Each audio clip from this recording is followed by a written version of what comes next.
ના જે કરેલા કર્મો છે તે આ ભોગમાં જ ભોગવવા પડે કે પછી પણ ભોગવવાના આવે? કેવી રીતે ભોગવવાના આવે? આ ભોગના કર્મ જે છે એક જ ભોગવે બધા, એક જ ભોગવા ભોગ. અને અહીંથી જાનવરમાં જાય હા, તો 2 4 5 8 કર્મ ના હોય. જાનવરમાં જાય તો 8 કર્મ ના હોય. 8 કર્મ ના હોય. એટલે પછી પાછો આવ્યા સિવાય જાનવરમાં 8 કર્મ બધી ફર્યા કરે. 8 જાતો જ નહીં. પણ પેલો ઘોડો થાય, પછી બળદ થાય, એમ 8 પછી અહીંયા પાછું આ જીવો અત્યારે જે કર્યા હોય કર્મ એ બધા ભોગવા જ પડે. અત્યારે ભોગવવા જ પડે.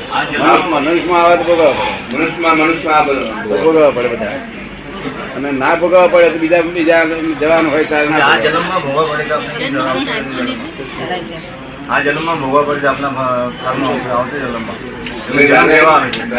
આ જન્મ જ ભોગવવા પડે છે કે આવતા જન્મમાં? આવતા જન્મમાં એવું છે. કર્મો હજુ જગત જાણતું જ નથી. કર્મ શેને કહેવાય એ જ જગત જાણતું. કર્મ ફળ ને જગત કે છે, કર્મ કે છે. શું કે છે? કર્મ ફળ ને કર્મ કે છે. શું કે છે? કર્મ ફળ ને કર્મ ફળ જે ઉગાડું દેખાય એવું છે એને કર્મ કે છે આપણા લોકો. એટલે કર્મ એટલે લોકો જગત જાણતું જ નથી ને. નથી જગત પ્રાર્થ ને સમજતું, નથી પુરુષાર્થ ને સમજતું. આખું જગત એ બાવા બાવલી સાધુ સંન્યાસી કોઈ સમજતા નથી. એક જ્ઞાની એકલા જાણે એની પાસે જાણીને જો આગળ ચાલે તો કામ લાગે. નહીં તો પ્રારબ્ધ પુરુષના શબ્દો છે ખાલી, તે દુરુપયોગ થઈ રહ્યો છે. શું થયું છે? એટલે આપને જે પૂછવું હોય પૂછો, બધા ખુલાસા બધા કરો. પૂર્વ ભાવમાં યોજના થાય છે. શું થાય છે? યોજના પૂર્વ ભાવમાં થાય છે. ત્યારે સર્જન થાય છે. શું થાય છે? અને અત્યારે બીજા અવતારમાં વિસર્જન થાય છે. તો વિસર્જન થતી હોય છે કે આપણા લોકો ગુસ્સે થઈ ગયો એટલે લોક કે છે અને કર્મ બધું ગુસ્સો કર્યો. ગુસ્સો થઈ ગયો એ તો કર્મ ફળ છે. શું છે? સમજ પડી ને? અને ગુસ્સો થઈ ગયો એ કર્મ ફળ, તેનું છે તે પરિણામ આવે તેને આપણા લોકો કર્મ ફળ કે છે. ગુસ્સો થયો તેમાં પરિણામ આવે ત્યારે આપણા લોકો કર્મ ફળ કે છે. એટલે કર્મ અહીં દેખાતા કર્મ ને કર્મ કે છે અને કર્મ ફળે અહીં દેખાતા ને કે છે. મૂળ કર્મ ને જાણતા નથી. તેથી આ બધું ફસાયું છે આખું જગત. જે પૂછો બધો ખુલાસા કરી લો. આ બધું મૂળ મૌલિક વસ્તુ જાણવાની મળશે અહીંયા આગળ. એક્ઝેક્ટનેસ ફરી ચોકડી ના મારી પડે. આ સંસારમાં બધી યોજનાઓ ઘડાય છે. સરકાર આ મોટા મોટા ડેમ બધે છે ને બધી યોજના પહેલી ઘડાય છે. પહેલી ઘડાય છે ને ઓન પેપર. યોજનાનો નકશો, પ્લાનિંગ બધું એક્ઝેક્ટ. અને પછી સેન્કશન થઈ અને પછી એ પ્રમાણે બંધાય છે. એમાં ફેરફાર કરવો તો થઈ શકે થોડો ઘણો. પણ આ છે તે ત્યાં છે તે આ ચિત્તની ફિલ્મ પર યોજના ઘડાય છે. ચિત્તની ફિલ્મ પર. અને એ ફિલ્મ છે તે અત્યારે કર્મફળ તરીકે ઉત્પન્ન થાય છે. અને કર્મફળ થાય છે તે એને પોતાને ન કરવું હોય તો કરવું જ પડે.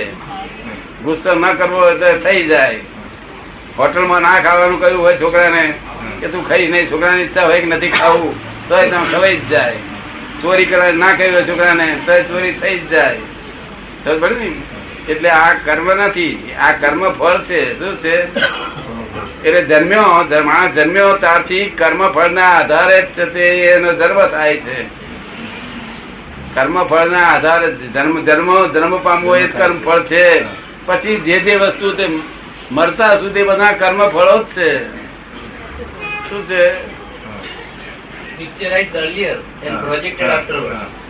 અને એ કર્મ ફળ નું પાછું અહીંયા બીજું ફળ મળે છે. પાછું અહીં ક્રોધ કર્યો એટલે પેલો છે ગાળો પડે પાછો. એટલે કર્મ ફળ નું અહીં પાછું બીજું ફળ મળે છે. એટલે આ એના લોકો શું સમજે છે કે આને ક્રોધ કર્યો માટે આને કર્મ બધું ના પછી ગાળો ખાધી એટલે કર્મ ફળ બન્યું.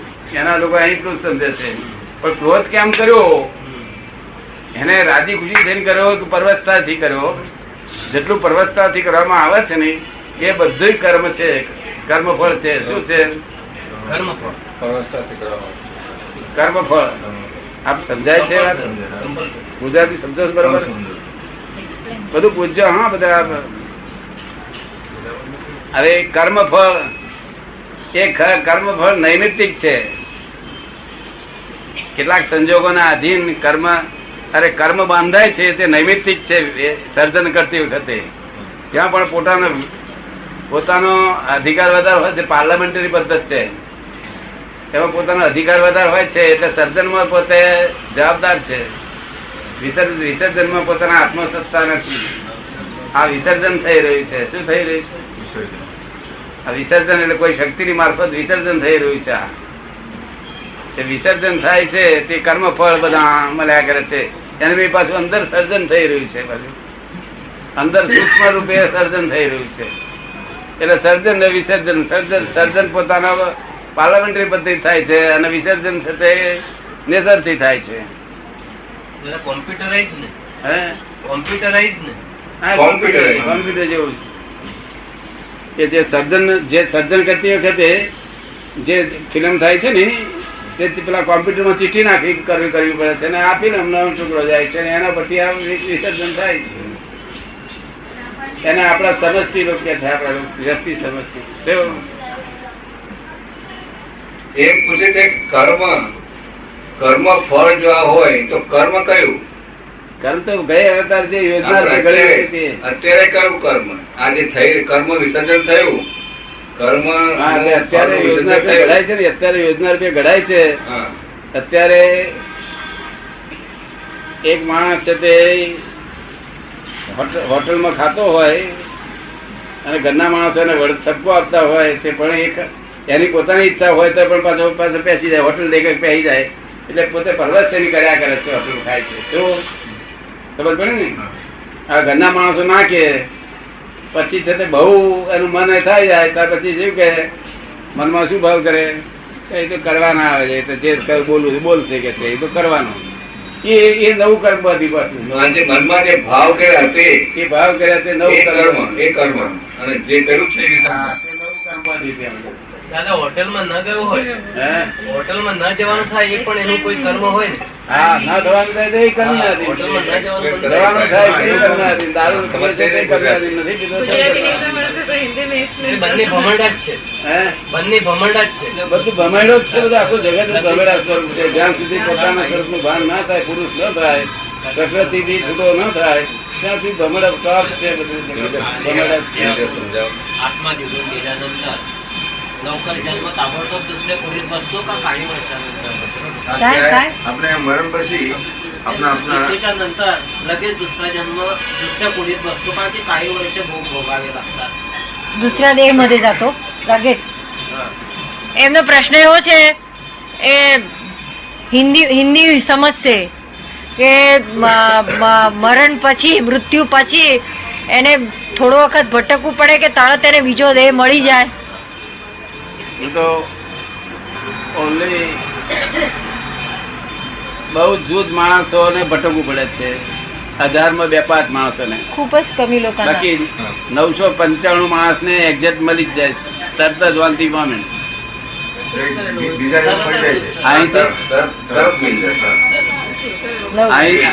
અહીંથી છૂટો થયો ના હોય ત્યાં બંધાયો હોય, અહીં છૂટો થયો ના હોય ત્યાં બંધાયો હોય, એ રીતે હોય.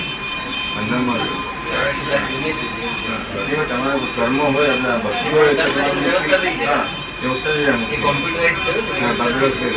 એ 5,000માં 2-5 માણસ એવા હોય કે જે અવગત્યા હોય. અવગત્યા એટલે આ બોડી ના મળે, આ સ્થૂલ બોડી મળે નહીં. એ કઈક એ વાસના એવી રહી ગઈ હોય તો આ સ્થૂલ બોડી એને મળે નહીં. પ્રેતાત્મા म्हणतात ना. સ્થૂલ બોડી સિવાય એને આ સ્થૂલ બોડી ના હોય છતાં સંસારી સ્વભાવ છે એટલે ભૂખ એને લાગે, બહુ તરસ લાગે, ઊંઘ લાગે, થાક લાગે. આ બોડી નથી તોય એટલે એને બીજામાં પેસી જઈને ખાવું જોઈએ. બીજામાં પેસી જઈને પાણી પીવું પડે.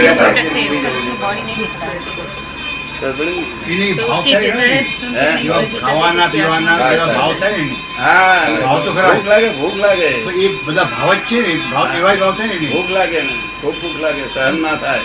દેહ તો હોય ને પછી ભાવ, એ ભાવથી ભૂખ લાગે ને. ના, ભાવથી ભૂખ નહીં, સ્વભાવ જ બોડી જોડે ઇલેક્ટ્રિકલ બોડી છે ને તો બળતરા જ ઉભી થાય. ઇલેક્ટ્રિકલ બોડીના કારણે થયા છે.